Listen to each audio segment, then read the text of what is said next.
Ce soir, Justin Trudeau promet 1 milliard de dollars pour aider les provinces à implanter les passeports vaccinaux. Que penser des demandes de François Legault aux chefs fédéraux? On en débat avec notre panel de candidats. Et on tâche le pouls des électeurs de la circonscription de Trois-Rivières en Mauricie, où la lutte s'annonce particulièrement serrée.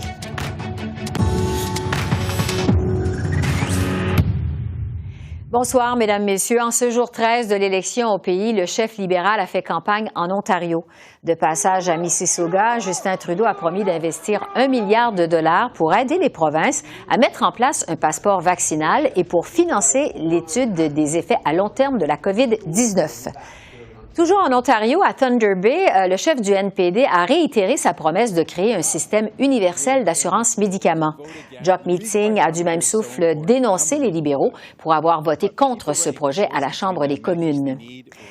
À Chicoutimi, le chef du Bloc québécois a demandé la création d'un fonds dédié à la transformation de l'aluminium au Québec. Et François Blanchette souhaite que 120 millions de dollars soient investis pour soutenir les entreprises de ce secteur. De son côté, le chef conservateur était à Corner Brook, à Terre-Neuve. Erin O'Toole a promis de faire passer de 26 à 52 semaines les prestations d'assurance-emploi pour les personnes gravement malades. En fait, 2 semaines de plus que ce que le Bloc québécois a promis un peu plus tôt cette semaine. M. O'Toole s'est aussi engagé à ne pas se mêler du choix des provinces en ce qui concerne les passeports vaccinaux. Je vais toujours respecter les décisions des provinces en ce qui concerne les passeports vaccinaux, les mesures sanitaires en pleine d'une pandémie. Et les provinces méritent un gouvernement qui va agir sur une crise sanitaire. Et c'est pourquoi on va donner plus d'argent pour notre système de santé, un autre 6% par année minimum. Alors, encore une fois, le chef conservateur laisse entendre qu'il va respecter les compétences des provinces, ce qui a semblé plaire à François Legault cette semaine alors qu'il a présenté sa liste de demandes aux chefs fédéraux. On va revenir justement sur les principaux enjeux qui ont marqué la semaine électorale. Et pour ça, on a réuni 4 candidats qui représentent les principales formations politiques au Québec et je vous les présente à l'instant. Alors, pour les libéraux, Greg Fergus, qui est candidat à sa réélection dans Hull-Elmer.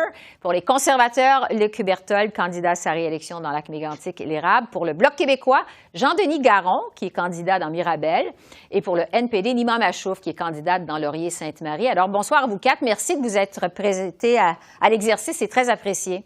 Bonsoir. Bonsoir.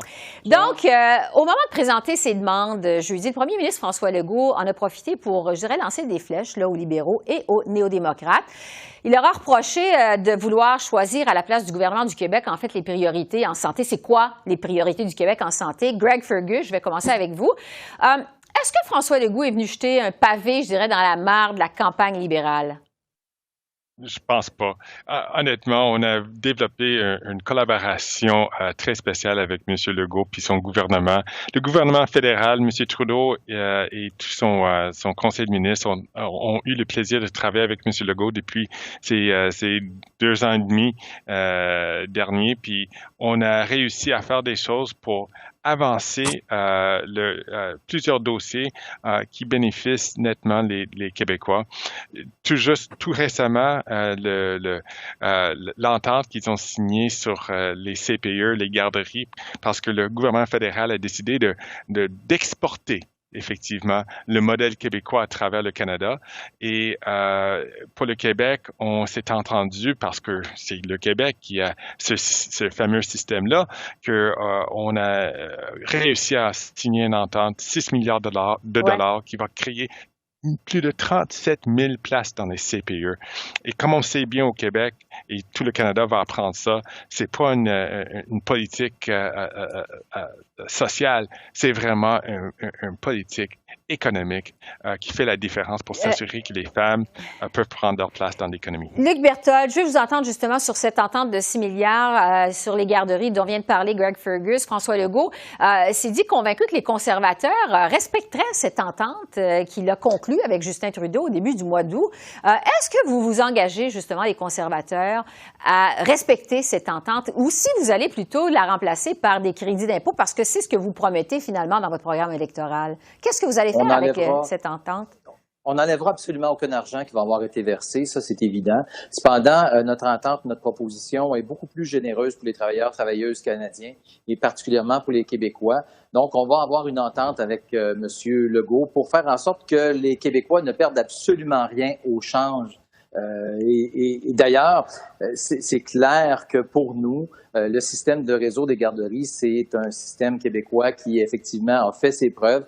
Il manque encore des places en garderie au Québec. On le sait, je me suis promené partout. Il y a plein de femmes encore qui aimeraient avoir d'autres places. Et ce qu'on propose va permettre justement à ces familles-là d'avoir accès à d'autres façons de faire s'ils veulent avoir accès à des services de garde, particulièrement pour les petits poupons là, de 0 à 18 mois, dont les mères ne trouvent absolument pas de place dans les garderies. Donc, c'est une entente qui est gagnante-gagnante pour le Québec et pour l'ensemble du Canada, ce qu'on propose en matière de garderie.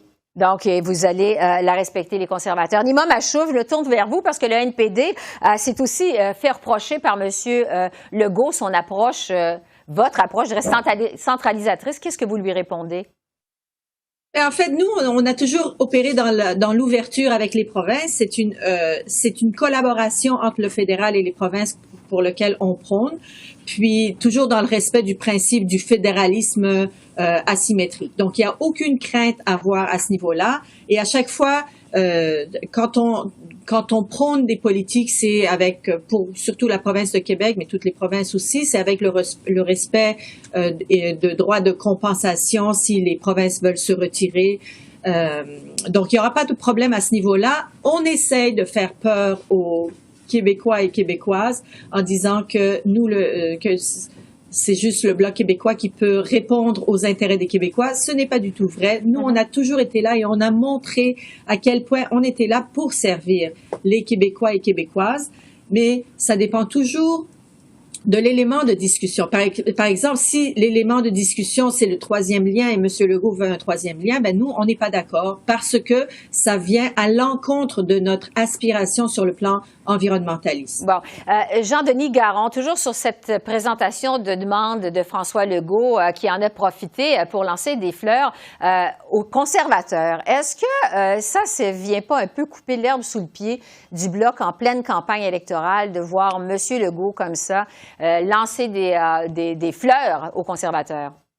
Vous savez, Mme Bégin, prenons un peu de recul. Là où vous voyez des pavés et là où vous voyez des fleurs, moi, je vois des demandes traditionnelles du Québec qui ont été portées non seulement par M. Legault, mais par beaucoup de gouvernements qui se sont succédés au Québec. Prenons par exemple les transferts en santé.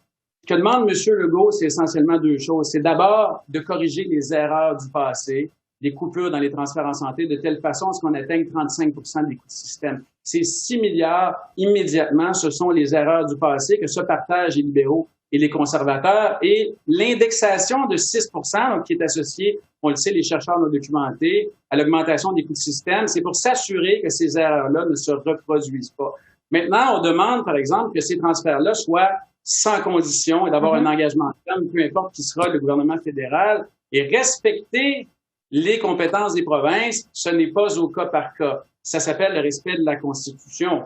Parmi les demandes traditionnelles du Québec, Mme Bégin, on parle aussi d'immigration. Vous savez, les demandes formulées par M. Legault en termes d'immigration, ce sont des demandes hautement, je pourrais dire, humanistes. Alors, vous savez que présentement, Québec, au fil des années, s'est fait octroyer le droit de sélectionner 75 de ses immigrants. Il nous en reste 25 à sélectionner. Ce sont ceux qui ont trait au programme de regroupement familial et la moitié d'entre eux, présentement, n'apprennent pas adéquatement le français. Et ce que veut M. Legault, ce que veulent les Québécois et ce que veut le Québec, c'est de faire en sorte que 100% des immigrants qui viennent au Québec puissent développer leur plein potentiel économique et vivre ce rêve collectif québécois avec nous. Et c'est pour ça que nous soutenons inconditionnellement ces demandes-là de M. Legault, des Québécois et des gouvernements qui se sont succédés au Québec. On verra évidemment l'impact dans la campagne. Oui. C'est une excellente nouvelle, Mme Bégin, parce qu'effectivement, le seul gouvernement qui va pouvoir livrer la marchandise exactement ce que vient de demander le Bloc québécois, c'est le Parti conservateur, parce que on a été clair, avant même les demandes, on a fait connaître notre notre contrat avec les Québécois où on dit qu'on va transférer de l'argent sans condition en matière de santé, où on dit qu'on va donner plus de pouvoir en immigration aux Québécois, où on va donner au Québec le droit et on va respecter le droit de se doter de ses propres lois, notamment au niveau de la loi 21. Bref, les transferts en santé sans condition. Je suis très content d'entendre mon collègue du Bloc parce qu'il y a un seul parti, M. Legault l'a reconnu, qui n'est pas centralisateur, c'est les partis conservateurs. Et nous, on est en mesure de le faire parce que si les Canadiens nous choisissent, ben on va pouvoir livrer la marchandise. Ouais, et on... Oui, mais Mme Bégin. Mme Bégin, si je peux me permettre, remettons quelques faits à leur place. Prenons par exemple les demandes de M. Legault en immigration. Là. Alors que les conservateurs nous disent qu'ils sont d'accord pour négocier, ce qu'on entend à nos blocs québécois, c'est que les conservateurs veulent renégocier et ouvrir les ententes qui ont été à l'avantage du Québec, donc le 75% dans le passé, plutôt que d'accepter sans condition à ce que le gouvernement du Québec puisse sélectionner le 25% d'immigrants qui restent. Alors, c'est pas de l'ouverture, ça, Mme Bégin. Greg Fergus. Mais je dois vous dire, on voit la chicane qui se développe ici et quand les conservateurs sont au pouvoir, il y a toujours de la chicane avec le Québec. Mais ce qu'on sait très bien, c'est qu'on a un bilan avec M. Trudeau, avec les libéraux, qu'on s'est convenu à des ententes avec le Québec pour respecter, pour s'assurer que le Québec peuvent grandir, peuvent vraiment avoir son plein essor ici. Et puis, moi, je suis fier de faire partie d'un parti qui a un bilan très reluisant en termes de travail avec le Québec et particulièrement avec le Québec d'aujourd'hui. Bon. Et j'aimerais apporter un élément aussi sur la question de l'immigration, parce que l'immigration et accepter des immigrants, c'est pas juste une question de nombre et de qui va prendre la décision de qui est-ce qu'on va amener. C'est aussi l'intégration et travailler à l'intégration. Et un des énormes problèmes qu'on a au Québec, par exemple, là-dessus, et ça n'a rien à voir avec le fédéral, c'est au niveau de la reconnaissance des diplômes. Et ça, c'est au Québec que ça doit se régler parce qu'on fait un énorme gaspillage de talents immigrants qu'on amène ici et on ne les laisse pas s'intégrer à la société pour justement contribuer à leur juste part. Alors, ça n'a rien à voir avec le fédéral, c'est le provincial qui doit régler ça. Ça fait le tour de la question de la liste des demandes de François Legault. Je vais vous entendre sur les sondages et là, il va falloir aller plus vite parce qu'il nous reste quasiment plus de temps. Il y a eu plusieurs sondages cette semaine. Ils tentent tous à démontrer la même chose. Les conservateurs et les néo-démocrates qui sont en progression à l'échelle nationale. Les libéraux perdent des plumes. Au Québec, le Bloc perd des appuis par rapport à 2019. Bon, évidemment, il est encore tôt dans la campagne. Je vous demanderais qui a réussi son début de campagne, qui a raté son début de campagne. Jean-Denis, je commence avec vous. Rapidement. Nous, Mme Bégin, on le sent sur le terrain que le message passe. On sent sur le terrain que le Bloc québécois est connecté sur les demandes du Québec et tout le monde au Québec comprend que dans le système parlementaire dans lequel on se trouve, il y a de très, très grandes chances, fort malheureusement, que les autres provinces nous choisissent un gouvernement. Il est très, très bien compris chez les électeurs québécois que ce que choisiront les Québécois, c'est est-ce qu'on contrôlera ce gouvernement-là? Est-ce qu'il sera minoritaire? Est-ce qu'on sera capable d'avoir un rapport de force ou est-ce qu'on le laissera aller? Et c'est pour ça que moi, je suis convaincu que les Québécois entendent notre message. On ne veut pas de gouvernement majoritaire à Ottawa. C'est dans notre avantage et c'est à l'avantage d'ailleurs de la démocratie au Canada. Greg Fergus, de votre côté, les libéraux, est-ce que vous êtes satisfait de votre début de campagne? Avez-vous eu, selon vous, un bon début de campagne électorale? Écoutez, moi, je suis très content de ce qu'on avait fait. Écoutez, les sondages sont des sondages. Il y a des sondages qui démontrent qu'on prend l'avant. Il y a des sondages qui trouvent qu'on est à égalité. Pour moi, ça, c'est pas important. Comme mon collègue du Bloc a dit, ce qu'on entend et ce qu'on ressent sur le terrain, c'est les gens sont vraiment reconnaissants envers le travail de ce gouvernement durant la pandémie pour sauver des vies, pour sauver des jobs, pour s'assurer que tout le monde a tous les équipements sanitaires qui sont nécessaires. Et maintenant, quand on parle de l'avenir, quand on parle de ce qu'on veut faire, comment est-ce qu'on veut s'assurer qu'on va avoir un système de garderie qui a du sens, non seulement au Québec, qui existe depuis un bon bout de temps, mais à travers le Canada. On veut s'assurer qu'on a un excellent plan environnemental, qu'on a un plan qui va répondre aux besoins des aînés. Moi, je suis très, très confiant que les Québécois, les Canadiens vont reconnaître le travail de notre gouvernement et puis ils vont nous reporter au pouvoir. Luc Berthold, qu'est-ce que vous en pensez de votre côté? Comment vous évaluez votre début de campagne électorale chez les conservateurs? Bien, il y a beaucoup d'intérêt pour Erin O'Toole depuis le début de la campagne parce qu'il faut comprendre que depuis 18 mois, la seule figure politique qu'on voyait à la télévision, c'est le premier ministre et ses annonces. Mais depuis le début de la campagne électorale, les Canadiens ont l'occasion, les Québécois particulièrement, ont l'occasion de découvrir Erin O'Toole, de découvrir son intérêt pour le Québec, ses engagements qu'il a pris pour le Québec. Les gens ont l'occasion d'apprendre que les conservateurs vont faire parce que toute la plateforme électorale est déjà disponible. Les gens peuvent consulter, comparer et on voit au cours des premiers jours que les gens apprécient grandement. Et maintenant, ce qu'on attend, et on a très, très hâte que les Québécois apprennent à découvrir encore davantage notre chef lors du débat le 2 septembre prochain qui va avoir lieu. Un débat entre les chefs qui va permettre aux Québécois, aux Canadiens, de se faire une idée, de voir qui est là, qui est en présence et qui est le mieux placé pour assurer la relance économique de notre pays et surtout assurer un avenir certain et beaucoup plus sécure pour l'ensemble de nos générations à venir. Nima Machouf, on le sait, pour le NPD, c'est tout un défi quand même qui s'annonce au Québec. Comment vous évaluez jusqu'à maintenant votre campagne électorale au NPD? Moi, je l'évalue de manière très positive aussi. C'est vrai que rien n'est joué, mais n'oublions pas que le parti qui est en constante augmentation, c'est le NPD. Les gens connaissent de plus en plus notre chef. On a de très, très bons candidats partout à travers la province et les gens apprécient les propositions qu'on a. On parle de leurs préoccupations et on est connecté sur les gens. Nous, pour la campagne, il nous reste encore 4 semaines. Nous, pour la campagne, on va rester très, très centré sur le porte-à-porte, aller parler à la population. Et surtout, ce qui est très intéressant, c'est les jeunes. Ce sont les jeunes. Chez les 18-34 ans, on dépasse largement tous les partis et on mise beaucoup sur les jeunes. Il faut que les jeunes sortent voter et se prononcer. Oui. Nima vient de le dire, il reste encore 4 semaines à la campagne. Je vais vous entendre, mais vraiment quelques secondes chacun, sur commencer dans vos circonscriptions, faire campagne en temps de pandémie. Greg Fergus d'abord. Écoutez, depuis le déclenchement des élections, mon équipe et moi, on a rassemblé franchement des centaines de bénévoles. On sillonne la circonscription, on fait du porte-à-porte, on fait du téléphone, on s'assure qu'on va faire passer notre message, puis aussi que nous soyons à l'écoute des gens. Luc Berthold, le temps file, je dois demander. Luc Berthold, faire campagne électorale en temps de pandémie, en quelques secondes. Ben, les gens sont surpris, les gens s'attendaient vraiment pas à ce qu'on soit en pleine campagne électorale, alors que le gouvernement avait les 2 mains sur le volant, avait d'appui continuellement, soit du NPD, soit du Bloc québécois pour gouverner. Donc, les gens n'en voulaient pas, mais ils nous disent maintenant qu'on est là-dedans, ben, c'est le temps d'en profiter pour envoyer un message clair au gouvernement Trudeau. Et je pense que c'est ce qu'on est en train de sentir. Jean-Denis Garon.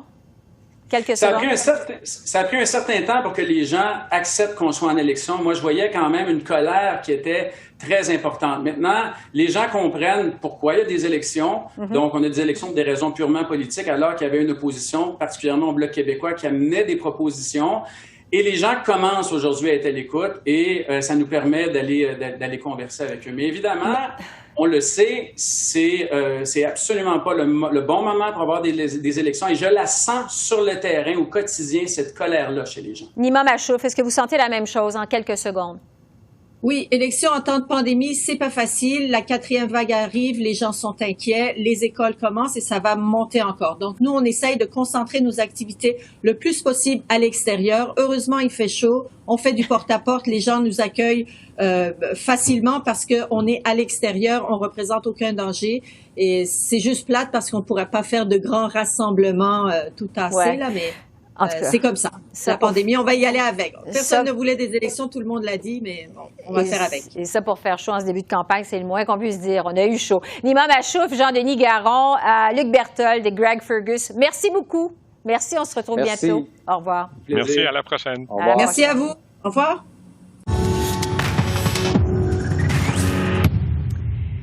À l'essentiel, on commence cette semaine à vous présenter des portraits de comtés où la lutte électorale s'annonce particulièrement serrée, donc particulièrement intéressante au Québec. Et c'est le cas de la circonscription de Trois-Rivières en Mauricie, dans le centre du Québec. Là-bas, en fait, des analystes estiment même que la bataille se fait entre les 4 grandes formations politiques. Ce qui est aussi intéressant, c'est que plusieurs des candidats sont des nouvelles recrues. Donc, je retrouve Catherine Lafrance, qui est notre journaliste pour cette campagne électorale, qui va nous présenter ses portraits de comtés. Bonsoir, Catherine. Bonsoir, Esther. Et bienvenue parmi nous d'abord. Donc, vous vous êtes rendu à Trois-Rivières au cours des derniers jours pour prendre le pouls de l'électorat. Quel est le principal enjeu électoral dans la région de Trois-Rivières? Sans aucun doute, Esther, l'économie. On a parlé aux gens partout dans la rue, c'est ce que tout le monde nous disait. C'est vraiment ce qui les préoccupe. Pourquoi? Il y a plusieurs raisons à ça. Laissez-moi vous décrire un peu la situation. Écoutez, on est arrivé à Trois-Rivières un jeudi, donc en pleine semaine. On s'est rendu au centre-ville, sur le boulevard des Forges, qui est la grande rue principale, une magnifique rue principale à Trois-Rivières. C'était le midi, les restaurants étaient vides, les terrasses étaient désertes, il y avait à peu près personne dans les rues. On sent une morosité. On a parlé évidemment à des commerçants qui nous disaient, écoutez, il y a peu de touristes, presque pas de touristes. Le centre-ville est déserté parce qu'il y a bien des gens qui sont en télétravail, donc ils sont pas au centre-ville, ils sont pas dans les édifices à bureaux. Ça, c'est un phénomène qu'on retrouve dans bien des endroits. À Montréal, c'est comme ça aussi, mais à Trois-Rivières, je vous dirais que ça se voit, c'est assez criant comme problème.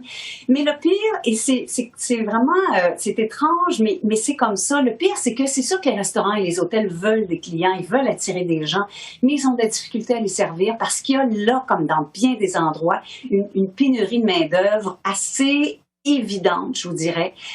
Vous allez dans un restaurant, ça va vous prendre 1 heure, 2 heures à vous faire servir, même s'il y a à peu près personne. Je pense que les serveurs, les serveuses passent probablement la moitié de leur quart de travail à présenter leurs excuses aux clients, aux peu de clients, parce que c'est très, très long avant d'arriver à leur donner du service. Donc ça, c'est évident. Et pas que dans le domaine de la restauration, pas que dans le domaine du tourisme, ça se ressent à peu près partout. Donc peut-être que dans une ville qui est de moins grande importance, il y a à peu près 135 000 personnes à Trois-Rivières, peut-être que c'est un peu plus voyant et un peu plus évident que dans des grandes villes. En tout cas, on l'a senti à Trois-Rivières. Donc, pour revenir à votre question, quand on parle à des gens, écoutez, ils sont préoccupés par l'économie. Ce qu'ils disent, c'est on a peur de ce qui s'en vient, on a peur d'une récession, on a peur de l'inflation, on ne sait pas comment on va retrouver notre ville, notre communauté, notre société au lendemain de la pandémie. Et cette pandémie, ils ont peur que ça s'étire. C'est ça aussi qui crée beaucoup d'insécurité, beaucoup de nervosité. Les gens sont relativement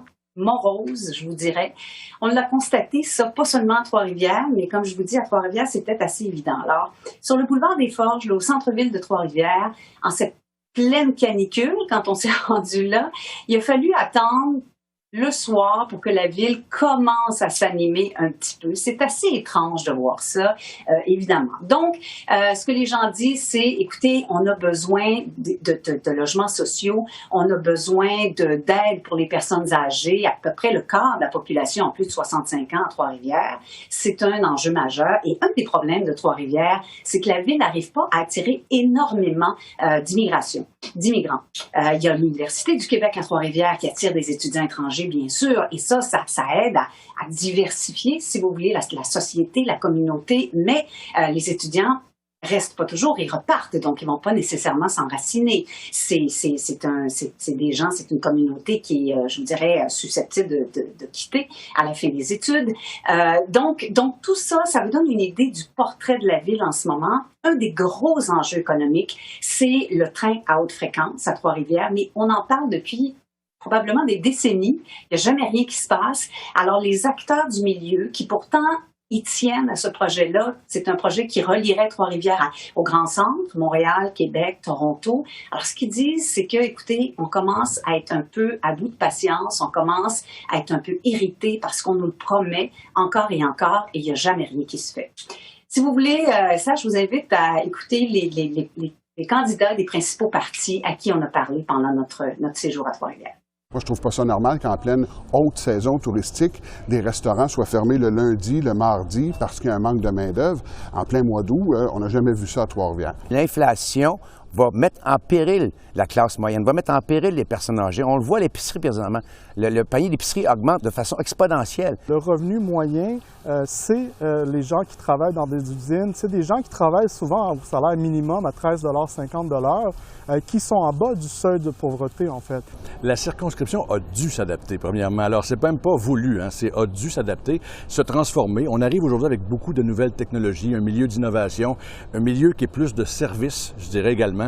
Donc, une lutte serrée à Trois-Rivières, une lutte à 3 et peut-être même à 4, hein, Catherine?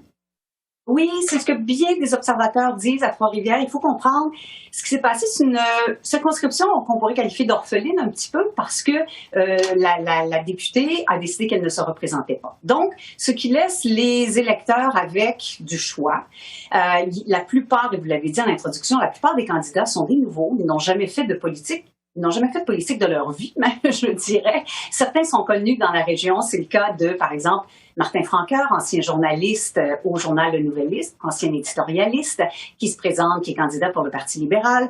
C'est le cas, par exemple, de Addis Sebidi-Jan, qui est candidat pour le NPD, qui est issu de tout ce qui est communautaire, impliqué aussi sur la scène culturelle dans la région. C'est le cas également de René Villemur, qui, lui, est candidat pour le Bloc québécois, analyste politique et éthicien, même s'il y a bien des gens de Trois-Rivières qui se demandent ce que c'est qu'un éthicien exactement, mais comme il le dit lui-même, on vous promet qu'on va vous l'expliquer. Alors, celui qui a de loin la plus longue feuille de route et qui est le plus connu à Trois-Rivières, c'est Yves Lévesque, candidat pour les conservateurs, pour le Parti conservateur. Il a été maire de Trois-Rivières pendant un quart de siècle. Il est connu non seulement à Trois-Rivières, mais partout au Québec, parce que pendant qu'il était maire, il a travaillé sur tout le dossier des fusions au Québec, dont on a tant parlé, qui a fait couler tellement d'encre, et ça pendant des années et des années. Alors, ça vous donne le portrait. Et il y a bien des gens qui pensent non seulement que c'est serré, mais qui, et ça c'est le cas de la plupart des électeurs à qui on a parlé, ne savent pas du tout encore pour qui ils vont voter.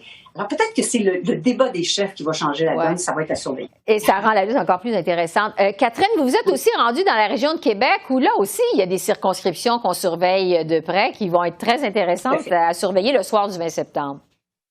Tout à fait. En particulier, je vous dirais Beauport, Limoilou, parce que c'est très serré, parce que c'est un électorat. Limoilou est une région, et c'est la réputation qu'elle a, où on retrouve, je vous dirais, des poches de pauvreté.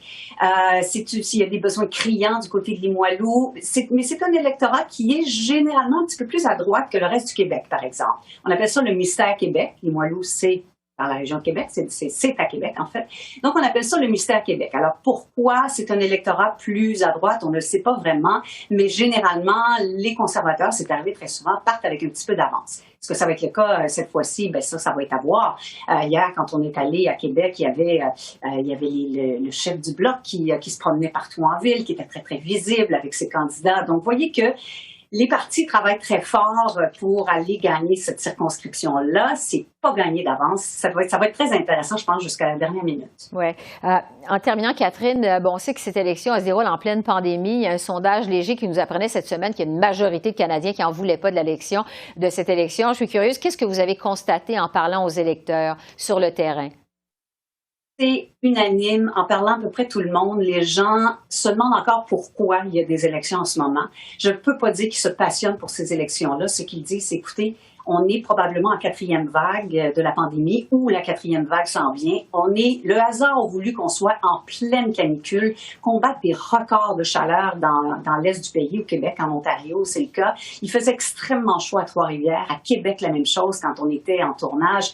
Alors, ce que les gens disent, c'est, écoutez, dans ce contexte-là, un contexte aussi où on est en pleine rentrée scolaire, c'est chaotique cette année. On ne sait pas exactement comment ça va se passer. C'est à peu près comme si une maison de sondage vous téléphonait à 6 heures le soir, quand la visite vient d'arriver, le souper est en train de brûler dans le four, le petit dernier pleure parce qu'il vient de débouler les escaliers. Je suis pas sûre que vous allez avoir toute votre réserve de patience pour répondre aux questions. C'est à peu près ce que les gens nous disent. Alors, est-ce que ça va se voir dans l'isoloir? Est-ce que ça va changer d'ici là? C'est à voir. Elle est encore jeune, cette campagne-là, mais je vous dirais que là, en ce moment, le moral et la patience des gens n'est pas optimum.